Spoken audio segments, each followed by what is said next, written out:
Hello everyone, welcome back in another important lecture that is going to be all about oral communication, and I'm super excited to teach you the communication and its aspects. Since this topic is very wide and vast, so I've divided this into 4 parts. In number 1 part in this video, we are going to discuss about what is communication and its types with examples.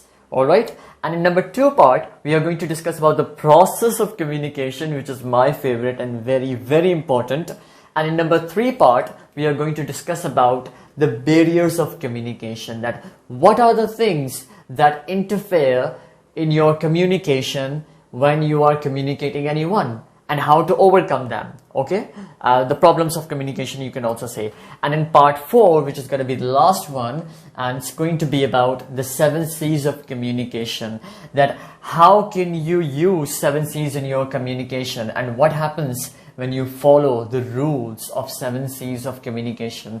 And each part will then have a quiz to test your knowledge, whatever you have understood or whatever you have learned about these 4 topics. So let's begin with number 1. What is communication?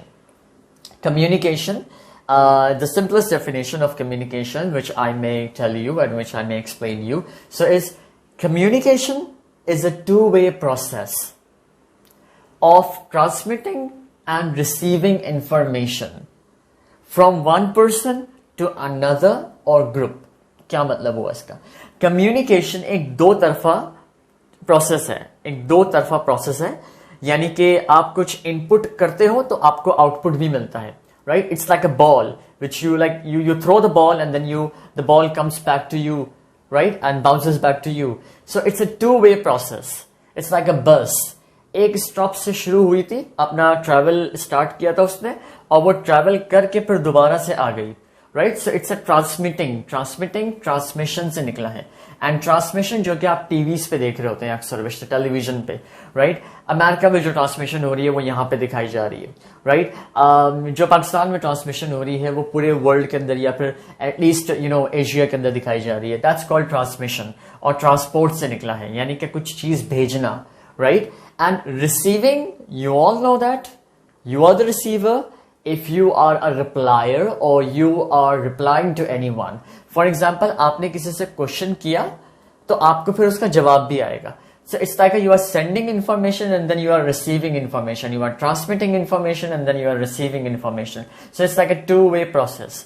अब दूसरी बात पे आ जाते हैं. Information, कोई भी information हो सकती है. Idea, suggestion, advice or complaint, teaching or any news kind of things, कुछ भी हो सकता है इंफॉर्मेशन के अंदर. क्योंकि आप बातचीत कर रहे हैं ना, इंसान को तो अल्लाह ताला ने सब कुछ बोलना सिखाया है, हर चीज कन्वे करना सिखाई है. So he can convey anything, right? And then he can have a reply of that thing as well, right?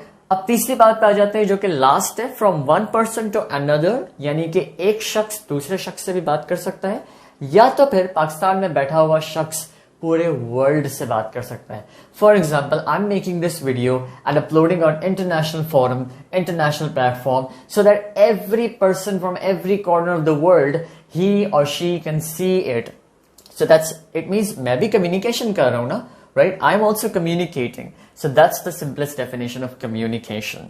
Alright, now come to oral communication. Now what is oral communication, sir? Oral communication भी वही communication है, लेकिन spoken words से. Written words oral communication के अंदर नहीं होते हैं. They are only the words which are spoken to somebody, right? For example, मैंने आपसे आज एक बात की, मैंने आपसे कहा कि जी बिल्कुल for example if you are buying something from me, तो मैं आपसे कहूंगा जी लैपटॉप है मेरे पास 90,000 रुपीज का है और आपने अगर लेना है, if you are interested, so you may come and take that laptop with you, right? अब मैंने ये बात कर दी आपसे और कुछ स्पेक्स वगैरह मैंने आपको बता दिए कि भाई वो Core i5 है, 10th जनरेशन का है, इंटेल का है, लेनोवो का है, और इसमें नमलॉक भी है एंड ऑल दैट, ये तमाम सारी चीजें. अब जब आप कल आए, क्योंकि हमारी ओरल कम्युनिकेशन हुई थी, तो हो सकता है कि कुछ चीजें मुझसे मिस हो गई हो या फिर कुछ चीजें आप भूल बैठे हो, right? So that's called spoken communication, and that is not beneficial in any case, right? इसलिए आप सल्लल्लाहु अलैहि वसल्लम ने भी फरमाया है हमें कि हम लिख कर अपने काम को किया करें. We should write the things that or the acts or whatever we are dealing, we should write it on paper so that we can have a proof. All right, yahan tak I hope that clear. Now let's jump up to the types of communication. Now number one, it's called internal communication. जी बिल्कुल, internal communication वो communication होती है जो कि within the organization हो रही होती है. यानी कि एक हॉस्पिटल है, उसमें जितने भी लोग काम कर रहे हैं, the employees who are working in that hospital, they are communicating with each other. For example, memos से कर रहे होंगे, हो सकता है वो emails भेज रहे होंगे, या फिर अगर कोई नया बंदा हायर हो रहा है तो उसको जॉब डिस्क्रिप्शन बता रहे होंगे, या फिर कोई जो सुपरवाइजर है या फिर हेड ऑफ द डिपार्टमेंट है, he or she might be giving presentation, all right, and then face to face conversation भी हो रही होंगी वहां पे, right, और the meetings हो रही होंगी. सबसे बड़ी important बात, among employees. So the key word over here is internal communication takes place within your organization. सिर्फ और सिर्फ organization के अंदर ही जो communication हो, that is called your internal communication. Now let's jump up to external communication. क्या होती है, नाम से पता चल रहा है. External communication is the communication which takes outside the organization. इसका मतलब हरगिज ये नहीं है कि उसी हॉस्पिटल के 2-3 डॉक्टर्स या तो फिर 2-3 नर्सेस या तो फिर 2-3 स्टाफ जो है वो हॉस्पिटल के बाहर जाके बात करें. No no no no no, बिल्कुल भी नहीं.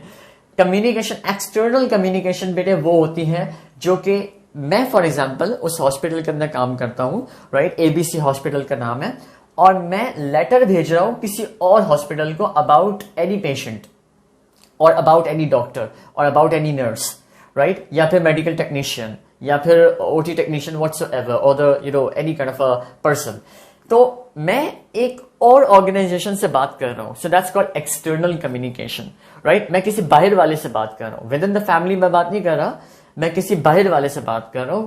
Somebody who is rare, right, वो एक रेयर शख्स है मेरे लिए. Fine, that's called. तो हम उसमें मीडिया आ जाता है, हमारे पास लेटर्स आ जाता है, ईमेल्स भी हम भेज रहे होते हैं. ब्रोशर्स की एग्जांपल आपने यकीनन सुनी होगी कि जब भी कोई ऑर्गेनाइजेशन आपको कम्युनिकेशन करना चाहती है अपने न्यू प्रोडक्ट्स के बारे में, तो वो आपको ब्रोशर हाथ में पकड़ा देती है, राइट. क्यों? क्योंकि ये एक्सटर्नल कम्युनिकेशन है, आप तो उसकी ऑर्गेनाइजेशन के अंदर काम नहीं करते हो, राइट, बट वो अगर आपको अपना कस्टमर बनाना चाहती है, सो what it does, so it gives you the brochure, it gives you the reports and news आ जाती है उसकी न्यूज़पेपर के अंदर, एडवर्टाइजमेंट्स वगैरह, कॉन्फ्रेंसेस हो रही होती हैं दो कंपनीज के स्टेक होल्डर्स या तो फिर शेयर होल्डर्स के दरमियान, right. So that is called external communication. The key word of external communication is with other organization या तो फिर organizations. Now moving towards the verbal communication, which is a little bit important to understand, so please pay attention. Verbal communication, बहुत ज्यादा बच्चे जो है वो घबराते हैं. Students get confused very much in verbal communication and non-verbal communication. Let me make it easy for you. In my opinion, verbal communication के अंदर आप लफ्जों का इस्तेमाल करते हैं. That's it. Verbal communication के अंदर आप लफ्जों का इस्तेमाल करते हैं, चाहे वो वर्ड्स रिटन हो या स्पोकन हो. लिख कर दिए जाएं वर्ड्स या तो फिर बोल के दिए जाएं, that is called your verbal communication. यानी कि रिपोर्ट्स, ईमेल्स, ब्रोशर्स और एडवर्टाइजमेंट्स, ये तमाम तरह आपकी जो है वो वर्बल कम्युनिकेशन के अंदर आते हैं. Okay, messages and all that kind of things. Calls भी आ जाती हैं आपकी, राइट, क्योंकि उसमें अल्फाजों को लिखा नहीं जाता बल्कि बोला जा रहा होता है. And then we have the key term of this written और spoken words. Then we come up to non verbal communication. क्या होता है जी? नॉन वर्बल कम्युनिकेशन होता है जिसके अंदर अल्फाजों का इस्तेमाल नहीं किया जाए. Simple is that, right. You are not using any kind of a word while you are communicating. Sir क्या ऐसा भी होता है? बिल्कुल होता है. आपने छोटे बच्चों को नहीं देखा? वो क्या करता है? वो कोई अल्फाज बोलता है जब उसको भूख लगती है? बिल्कुल भी नहीं. वो रोता है या फिर उसके चेहरे के तासुरात से आपको पता चल जाता है. या समथिंग आपको कहीं पर चोट लगी, राइट, कोई रॉड लग गई आपको, तो उसका क्या मतलब उसके निशान बन जाता है ना. तो वहां पर लिखा हुआ तो नहीं आता है कि जी आपको चोट लग गई है यहाँ पे, प्लीज आप फर्स्ट एड ले लीजिए या सेकेंड एड ले लीजिए. नहीं, बिल्कुल भी नहीं, right. So non verbal communication यही कम्युनिकेशन है जिसके अंदर लफ्जों का इस्तेमाल ना हो बल्कि जेस्चर्स से, बॉडी लैंग्वेज से, आई कॉन्टेक्ट से, फेशियल एक्सप्रेशन से, पोस्चर्स से, टाइम से और साइलेंस से भी. अब देखिए मैं इस वीडियो के अंदर थोड़ा सा साइलेंस हो गया, राइट. अब आपने क्या समझा कि शायद यार वीडियो पॉज हो गई है या इंटरनेट शायद बंद हो गया है या फिर मतलब कोई ना कोई तो मसला हुआ है इसमें, तो दैट इज कॉल्ड साइलेंस। आपका चुप रहना भी बहुत कुछ बोलता है, right? So that's called non verbal communication and space. आप जिससे किसी से बात करते हैं, फॉर एग्जाम्पल दोस्त होता है तो उसके बीच में ना थोड़ी सी कम स्पेस होती है, लाइक आप थोड़ा सा क्लोज होकर उससे बात कर रहे होते हैं। लेकिन अगर आप किसी फॉर्मल बंदे से बात करते हैं जो कि आपके घर में मेहमान आया, तो आपके आप ना उससे बिल्कुल घुस के बात नहीं करते हो, राइट? तो कुछ स्पेस रखते हो बीच में, right? So that is called non verbal communication. इसका मतलब है आप उनकी इज्जत कर रहे हैं, right? So that's called gestures. अब मैं आपको कुछ एग्जाम्पल देता हूँ, have a look on your screen. अब देखिए, they are the people, right? They are not uttering any word, they are not saying any word, लेकिन फिर भी ये बहुत कुछ बोल रहे हैं। अब देखिए, the girl who is right at the left, she is expressing her love by hand gesture, and the purple colour hoodie जो पहना हुआ है बंदा, he is saying thumbs up, and the other one girl is saying I can't hear you, can you speak loudly. मतलब वो सिर्फ उसे action करके बता रही है, कानों पे हाथ रख के यूं करी, can you please speak loudly. And the yellow colour, yellow dirty fellow, ये जो बंदा है ये कह रहा है यार ये तो बहुत अच्छा था, like victory kind of a thing and I am happy and all kind of things, right? So similarly the other people are also communicating any which way, and they are communicating by non-verbal communication strategies.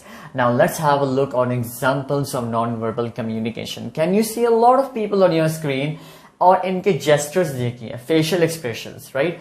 कोई गुस्से में है, कोई हंस रहा है, कोई खेल रहा है, कोई मजाक उड़ा रहा है, कोई सरप्राइज है, कोई जो है वो बहुत खुश है, कोई खुश नहीं है। All these kind of things they are doing and by their hands as well, right? और कपड़ों से भी आपको बहुत कुछ पता चल रहा है, right? For example the tie one, you may assume that this person is working at office, that's why he is wearing shirt and tie, all right? So ये तमाम तर चीजें, ये बहुत कुछ वर्ड नॉन वर्बल कम्युनिकेशन बहुत कुछ बताता है, all right? Then we have one more thing. Okay, then we have one more thing to discuss about the skills. Number one is interpersonal skill, and number two is intrapersonal communication skills. Interpersonal communication के अंदर वो communication आती है जो आप लोगों से करते हैं, और intrapersonal communication के अंदर वो communication आती है जो कि आप खुद से कर रहे होते हैं। इंटरपर्सनल कम्युनिकेशन मैं दोबारा से आपको बता दूं, जो कि ऑर्गेनाइजेशन में आप अपने कॉलीग से, अपने फ्रेंड से, अपने क्लास फेलो से कर रहे हैं, that's called your interpersonal skills. और वही ज्यादा अच्छे होने चाहिए आपके, इसलिए आपको जॉब पे भी कहा जाता है कि you should have strong interpersonal skills. और इंट्रापर्सनल स्किल्स वो होते हैं जो कि आप खुद से कर रहे होते हैं, अपने माइंड के साथ, अपने जमीर के साथ, right? The internal, the inside you have little person inside, right? And you are always talking with him और हर कि भाई क्या ये काम जो मैं कर रहा हूँ ये सही है, या क्या ये मुझे करना चाहिए? तुम क्या कहते हो यार? तैयब तुम ये क्या कहते हो यार? ये तो मुझे, ये जो तुम काम कर रहे हो ये क्या सही होगा? ये क्या आगे फ्रूटफुल होगा? That's called your intrapersonal skills, alright? और ये दोनों ही स्किल्स या दोनों ही कम्युनिकेशनल स्किल्स आपके लिए इंपॉर्टेंट हैं। I hope this part 1 was very helpful for you, and in part 2 we are going to discuss about the process of communication, for which I'm super excited to teach you. So do watch that. Thank you so much for watching Infomercial. Please subscribe.